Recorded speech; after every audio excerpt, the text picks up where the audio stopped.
Brazil ချာမာကြီး LS ပိုင်ရနဲ့ USC တိုင်လူကြီး Haftin တို့ပွဲကတော့အခုချိန်ထိမပြီးဆုံးသေးပါဘူးအားလုံးမင်္ဂလာပါ KF ဖိုင်လမှာပြန်လည်ကြိုဆိုပါရစေ USC Freedom 250ပွဲစဉ်မှာဒုကောင်ပွဲဖြစ်တဲ့ LS ပိုင်ရနဲ့စီတန်ကန်တို့ပွဲမှာ LS ပိုင်ရကဒုတိယအချီမှာအလဲထုံးနဲ့ရှုံးနေခဲ့ပါတယ် USC မှာဝေးတဲ့3ခုရဲ့ချန်ပီယံအိမ်မက်လည်းပျောက်ကွယ်သွားခဲ့ပါတယ် USC မှာကဝေးတဲ့2ခုရဲ့ချန်ပီယံတွေပဲရှိပေမဲ့ဝေးတဲ့3ခုရဲ့ချန်ပီယံကတော့အခုချိန်ထိပေါ်ထွက်မလာသေးပါဘူး LS ပိုင်ရကဝေးတဲ့3ခုရဲ့ချန်ပီယံဆန်ချိန်ကိုပထမဆုံးအကြိမ်မှတ်တမ်းတင်ဖို့ကြိုးစားခဲ့တာပါဒါမဲ့စီတန်ကိုရှုံးနေမှုကြောင့်သူ့ရဲ့အသက်အရွယ် heavyweight ခပတ်ရဖို့ခက်ခဲသွားနိုင်ပါတယ်ဒါမဲ့ခုပွဲမှာစီတန်ကိုနိုင်ရင်တော့ heavyweight ချန်ပီယံမဖြစ်သေးပါဘူးဒါက interim ဂျာဘက်ချန်ပီယံခပတ်ပွဲပဲရှိပါသေးတယ်ချန်ပီယံအဆက်ကထွန်အစပန်တော့ရှိမှာပါသူနဲ့ထိုးပြီးမှ heavyweight ချန်ပီယံအဆဖြစ်လာမှာပါဒီခပတ်အဆရမှာသာလျှင်ဝေးတဲ့3ခုရဲ့ချန်ပီယံအဖြစ်သတ်မှတ်ခြင်းခံရမှာပါပွဲအကြောင်းပြောရင်ဒီပွဲမှာစီတန်ကအတားပါတယ် LS ပိုင်ရကစီတန်ကိုဘာမှအလုံးမပြန်နိုင်ခဲ့ပါဘူးတစ်ချက်ကောင်းစောင့်နေတဲ့ပုံစံမျိုးပါဒုတိယအချိန်မှာစီတန်ရဲ့ညာဖြောင်းလက်သီးနဲ့ LS ပိုင်ရကလဲကျခဲ့ပါတယ်အဲ့ဒီအချိန်မှာ LS ပိုင်ရကစီတန်ခြေထောက်ကိုဆွဲထားပါတယ်စီတန်ကဥက္ကောနောက်စီကိုလက်သီးနဲ့ထိုးခဲ့သလိုတစ်တောင်းနဲ့လည်းထောင်းခဲ့ပါတယ်အဲ့နောက် LS ပိုင်ရကပြန်ထားလာနိုင်ခဲ့ပေမဲ့စီတန်ရဲ့အလဲထိုး TKO နဲ့အတူအရှုံးပေးလိုက်ရပါတယ်အဲ့ဒီအချိန်တော့ LS ပိုင်ရကဥက္ကောနောက်စီထိုးတဲ့ကိစ္စနဲ့ပတ်သက်ပြီး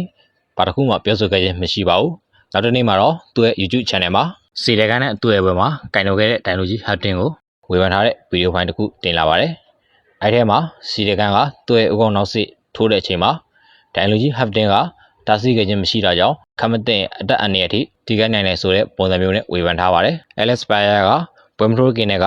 ဒိုင်လူကြီး Haftin ကိုစီတန်ကအိုင်ပေါ့မျက်လုံးနှိုက်ထားတဲ့ပေါင်ကြားကန်တာတွေခဏခဏလှုပ်တက်တာကြောင့်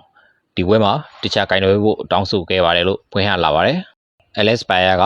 ပွဲအဖြစ်ကိုတော့လက်ခံပါတယ်ဒါမဲ့ Haftin ကို USC ဘက်ကအေးယူပေးဖို့နောက်ဆိုရင်သူ့ပွဲတွေမှာတော့မပါဝင်ဖို့တောင်းဆိုထားပါတယ် USC ဖိုက်တာတချို့ကလည်း LS ပိုင်ရရဲ့အခုလိုပြောဆိုမှုကိုထောက်ခံပေးထားတာမျိုးတွေလည်းတွေ့ရပါတယ်အခုလိုကိစ္စနဲ့ပတ်သက်ပြီးဒိုင်လူကြီး Haftin ဘက်ကလည်းလူတယောက်ကိုဥပမာပေးထားတဲ့ဗီဒီယိုတွေနဲ့တကွာပြန်လည်ဖြည့်ချင်းချက်တွေချပြလာပါတယ် Haftin ကြောင့်အနေငယ်ပြောပြခြင်းပါတယ် Haftin ကနာမည်ကြီးဒိုင်တယောက်ပါ USC မှာ2004ခုနှစ်တည်းကစပြီးဒိုင်ဖြစ်နဲ့ပါဝင်လာခဲ့တာပါနာမည်ကြီးဖိုက်တာတွေဖြစ်တဲ့ဂျွန်ဂျုံတို့ကွန်နာတို့ခပတ်ပွဲတွေမှာတော့ကင်တွယ်လာခဲ့တာပါ MMA ရဲ့တနစ်တာအကောင်းဆုံးဒိုင်လူကြီးစုကိုလည်းရရှိခဲ့ဘူးသူဖြစ်ပါတယ်ဒါမဲ့ရှေ့မှာလည်းအခုလိုဝေဖန်ခံရတာမျိုးရှိပါတယ်ဒီနာဝိုက်ကိုရဲနောင်ဝေဖန်ခဲ့တာပါ LS ပိုင်ရကလည်းအခုချိန်ထိစီတန်ကန်နဲ့အပွဲကြောင်ကိုအင်တာဗျူးတော်တော်များများမှာထည့်ပြောလာတာကိုတွေ့ရပါတယ် USC ဘက်ကတော့ဒီကိစ္စနဲ့ပတ်သက်ပြီးဘာတစ်ခုမှဖြည့်ချင်းချက်ပေးထားတာမျိုးမရှိပါဘူးကျွန်တော်အမြင်ပြောရရင်တော့ပွဲကတော့ပြီးသွားပါပြီဒါမဲ့ဥက္ကောနောက်စီထိုးတဲ့ကိစ္စကိုတော့ USC အဖွဲ့အစည်းတစ်ခုမှမဟုတ်ပဲတခြားတိုက်ခိုက်အဖွဲ့အစည်းတွေမှာလည်းအခုလိုပုံစံမျိုးကိုတင်ကျက်စွာရေးယူကင်တွယ်တင်ပါတယ်ရှေ့မှာလည်းတာရကားတွေရှိပါတယ်ဥက္ကောနောက်စီထိုးချက်ကြောင့်ကိုမာယောဂဝင်တာမျိုးတွေအသက်အန္တရာယ်ပါဆုံးရှုံးသွားတဲ့အခြေအနေမျိုးတွေအထိရှိခဲ့ဘူးပါတယ်အခုလို LS ပိုင်ရရဲ့ဝေဖန်မှုကဖြစ်တင်ဖြစ်လိုက်တဲ့ဝေဖန်မှုတစ်ခုလို့တော့မြင်မိပါတယ်ဒီနေ့ဗီဒီယိုလေးကတော့ဒီလောက်ပါပဲအဆုံးလေးလိုက်ပါကြည့်ကြပြီလို့အားလုံးကိုကျေးဇူးအများကြီးတင်ပါတယ်နောက်တဲ့စိတ်ဝင်စားစရာကောင်းတဲ့ MMA ကြောင်းအရာတွေနဲ့ Fighting Sport ကြောင်းအရာတွေကိုထပ်မံကြည့်ရှုရဖို့ channel လေးကိုလည်း like and subscribe လုပ်ပေးထားကြပါဦးလို့တောင်းဆိုချင်ပါတယ်